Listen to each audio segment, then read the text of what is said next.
Раимбек Матраимов перевел на спецсчет Министерства финансов 493 миллионов 867 тысяч сомов.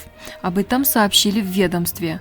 Уточняется, что деньги поступили на счет для погашения ущерба в рамках экономической амнистии, объявленной Садыром Джапаровым. По данным ведомства, по состоянию на 16 ноября на счет поступило 494 миллиона 867 тысяч сомов. Как отметили чиновники, экс-замглавы таможенной службы начал переводить на счет Министерства финансов денежные средства с 5 ноября. В какие сроки будут осуществляться дальнейшие переводы, неизвестно.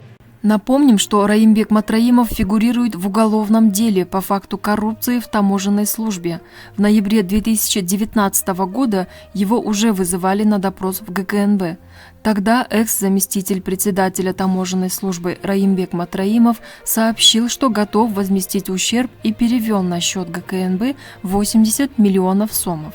В октябре органы национальной безопасности начали досудебное производство по факту коррупции на таможне.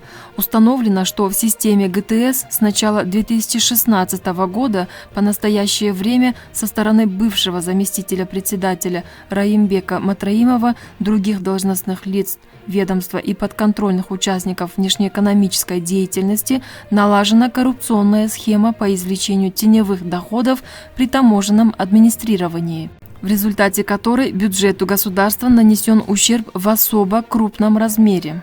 Задержанный согласился на сделку со следствием и заявил, что готов возместить в бюджет 2 миллиарда сомов. Суд отпустил Раимбека Матраимова под подписку о невыезде.